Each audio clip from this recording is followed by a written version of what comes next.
C'est ainsi qu'ils ont choisi Abraham parmi tous, c'est ainsi qu'ils ont donné à Abraham la bénédiction. Cette bénédiction est restée avec Abraham, et notre père Abraham est décédé, et Abraham n'a pas transmis la bénédiction de manière ordonnée à qui que ce soit. Pourquoi? Parce qu'il avait 2 fils, Ishmaël et Yitzhak. Cette bénédiction est allée à Yitzhak après la mort d'Abraham. Abraham a transmis la bénédiction à Yitzhak, mais le Saint, béni soit-il, a renforcé la bénédiction pour que les descendants d'Ismaël et de Ketura ne s'en emparent pas. Le Saint, béni soit-il, a renforcé la bénédiction chez Yitzhak. Cette même bénédiction que notre père Isaac voulait apporter à ses enfants. Qui a-t-il choisi? C'est interdit. Rebecca a fait ce qu'elle a fait. Puis notre père Jacob a reçu la bénédiction, et Dieu te l'a donnée avec lui au ciel. En mon nom, nous nous répandrons sur la terre et la lumière dans le jardin depuis Tyr. Isaac donna la même bénédiction à Jacob. À qui Jacob apporta-t-il la bénédiction? Il y a une controverse, mais certains disent que Jacob a transmis la bénédiction aux 12 tribus. Chaque tribu a reçu une bénédiction. Ruben a reçu une bénédiction.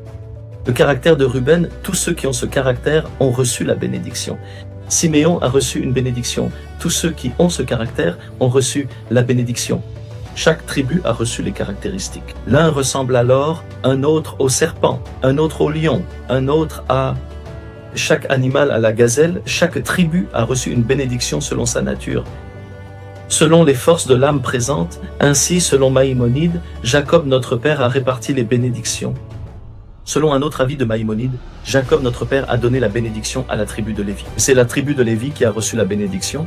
Et dans la bénédiction des Kohanim, lorsque les Kohanim bénissent, ils transmettent la bénédiction de Jacob notre père, qu'il a reçu d'Isaac, qu'il a reçu d'Abraham. C'est une bénédiction pour le peuple d'Israël, et la bénédiction des Kohanim transmet cette bénédiction. C'est pourquoi la bénédiction des Kohanim est si importante, et c'est quelque chose de particulièrement sacré. En dehors d'Israël, les Ashkénazes ne font la bénédiction des Kohanim que pendant les fêtes, alors que les Séfarades ont le mérite de la faire tout le temps, et en Israël, elle est faite en permanence.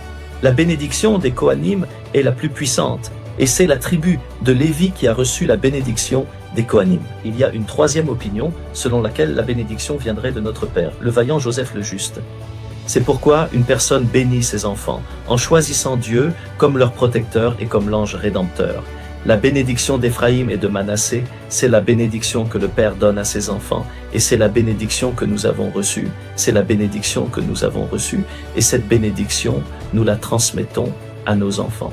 Depuis Joseph, qui a reçu la bénédiction pour ses enfants, et que Dieu a posé sa main, des bénédictions pour que tout soit béni pour les fils de Joseph, et cela continue ainsi. Chaque père bénit ses enfants.